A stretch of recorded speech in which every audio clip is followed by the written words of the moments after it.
the Bears couldn't possibly be thinking Ashton Jeanty with the number 10 pick, right? They can't go luxury with the number 10 pick, right? They can't, right? Well, I have thoughts on that, and guess what? I'm Ernest James, and this is Ernest James Speaks About Things, the sports version.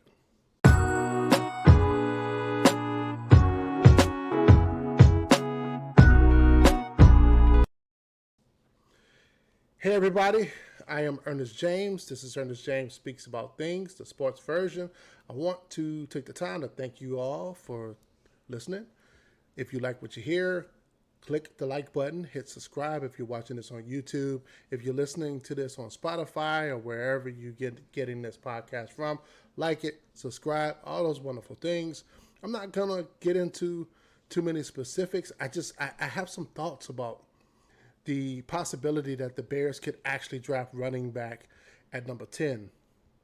And if you have some thoughts, drop some comments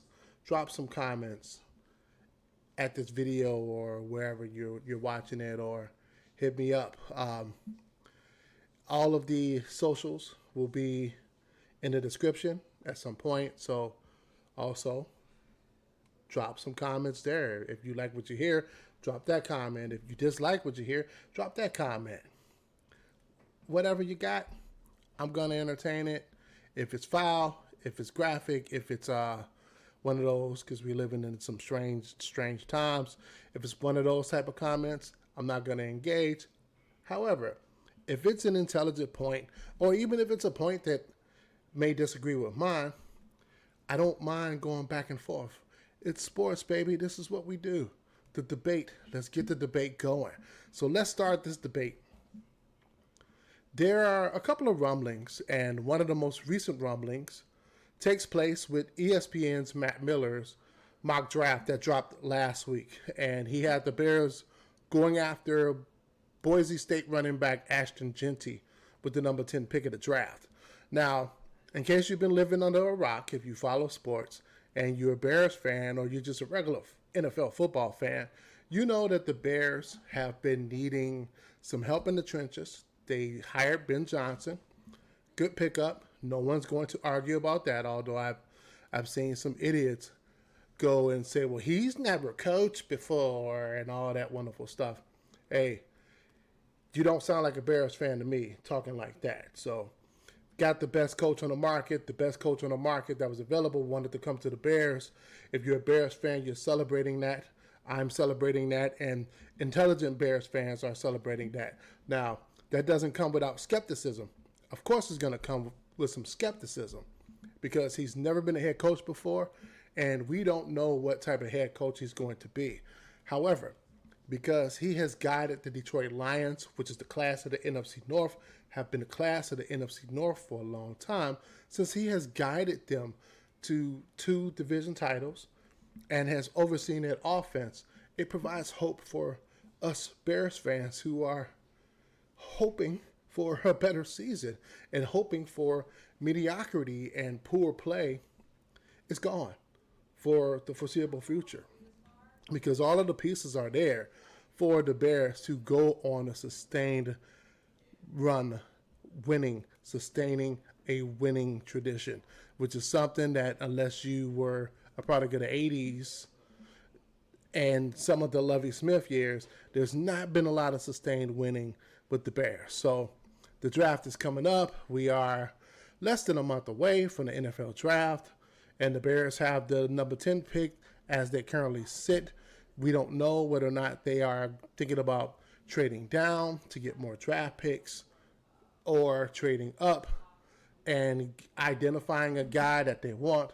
I know that the Abdul Carter option, I know that that's on the table if the Cleveland Browns don't surprise everybody and not go quarterback with number 3. They can go after Abdul Carter and solidify their defense. If they go after quarterback, Shedeur Sanders, I don't think Cam Ward is going to be on the board. I honestly think that Cam Ward is going to go number 1. I don't know if he's number 1 worthy, but I can see him going number 1 to the Titans if the Titans stay at 1. But as long as the Browns stay at 3, they could be the surprise team, and they could alter how the rest of the draft is going to go. There could be a run on offensive linemen. There could be a run on defensive linemen. There could be a run on, dare I say, running backs later on in the first round of the draft, because there are a lot of good running backs in this current draft. Probably the richest draft for running backs that I've seen in my lifetime. And I'm pretty damn old and ancient. But Ashton Jeanty is supposed to be the creme de la creme of the running backs position in this year's draft. And it's supposedly by a wide margin. We have some draft scouts suggesting Saquon Barkley, Marshall Faulk type of career when it comes to Ashton Jeanty. But is he the right pick for the Bears at number 10? That's a legitimate question. Have the Bears needed offensive lineman help? Of course they have. They actually did some things. They made a couple of trades with Joe Thuney, with I'm losing my train of thought because I'm a little bit excited. They signed Drew Dahlman. They traded for Johnson for the interior. So now the interior of the offensive line, that part has been solidified. Thuney at left guard, Dahlman at center, Johnson at right guard. That's going to help. That's going to help the offensive line drastically. I don't know where the Bears stand on Braxton Jones. I don't know if they identify him as a legit top 10 left tackle. I don't know if that's how they see him. I'm not sure because their mom, Braxton Jones, did have an ankle injury near the end of the season. But I can see the Bears looking around, and if at number 10, Will Campbell is still available, if he's still on the board, and there's a possibility that he is, because for some reason, NFL scouts, they dream about players with long arms, and Will Campbell has short arms. So that may be a reason why Campbell is still on the board. Amon Mimbu as well. He can still be on the board as well. We don't know whether or not he's a right tackle, which the Bears don't need, or a left tackle. We don't know yet. We don't know if Will Campbell is an offensive tackle or an offensive guard. We don't know that part yet either. But they've been able to, the Bears, have been able to solidify at least the interior part of the offensive line to eliminate some of the question marks where they can afford to take a couple of chances if they want to. They also did the same thing for the defensive line. Quite frankly, I wish that they could find a way to trade up, not give up too much, and go after Abdul Carter if the Cleveland Browns don't take Carter. Although I get the sneaky suspicion that Carter is going to drop in the draft, seeing that he's not going to be working out at the pro day. I get that suspicion that he may drop because of the medicals. I can see teams who are looking for a long-term investment, not wanting to invest long-term in Abdul Carter with so many question marks regarding his health. But at 10, if he's available, obviously, it's a no-brainer for the Bears to go after him. But I get the feeling he wouldn't be around at 10. But top 5, unless the Browns take him, I don't see him getting selected anywhere else in the top 5 except for number 3 with the Browns. But stranger things have taken place. Well, we don't know. It's the draft.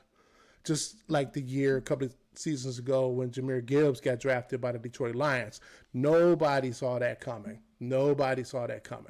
So the fact that surprise things can happen, hell, last year with Michael Penix Jr., nobody saw the Atlanta Falcons going after him. Not there, not at 8. No one saw it. I take that back. I think there was one person, and I can't even think of his name right now. One person had an inkling that the Falcons were strongly considering going with Michael Penix Jr. because they had brought him in for a tryout. They had brought him in with their top 30 visits and everything. So it's possible that was a thing in the making, but most of us were caught off guard, caught by surprise. And that just goes to show you that the draft can be plenty of surprises. Would the Bears surprise us if they go Ashton Jeanty at 10? Yes, they would, because even though that they did some things to the offensive line, and even though they've done some things to shore up the defensive line, they still need help in the trenches.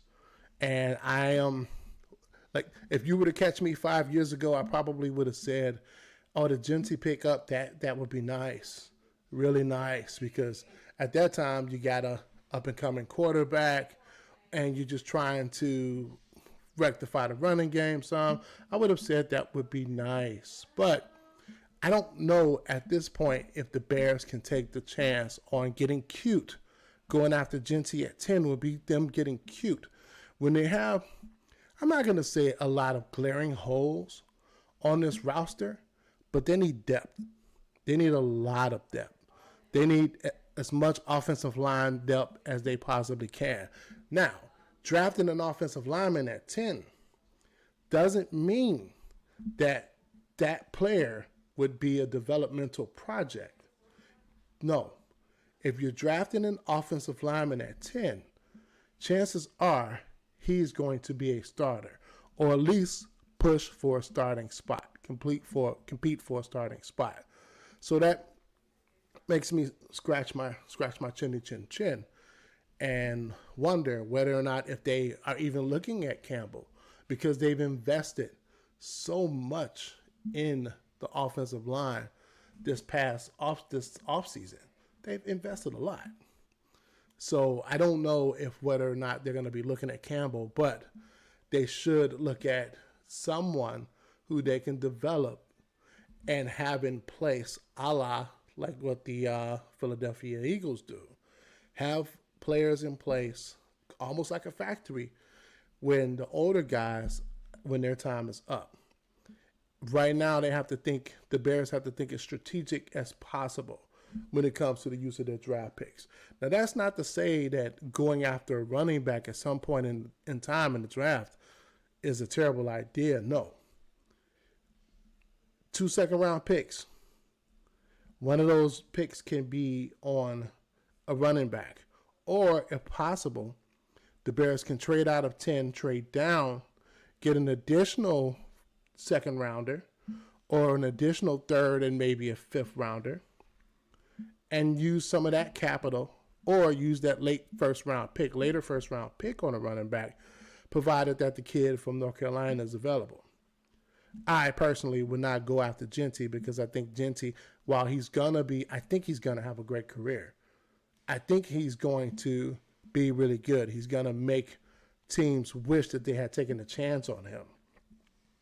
I just don't know if it's the right move for the Bears to make at this time, just based on where they are.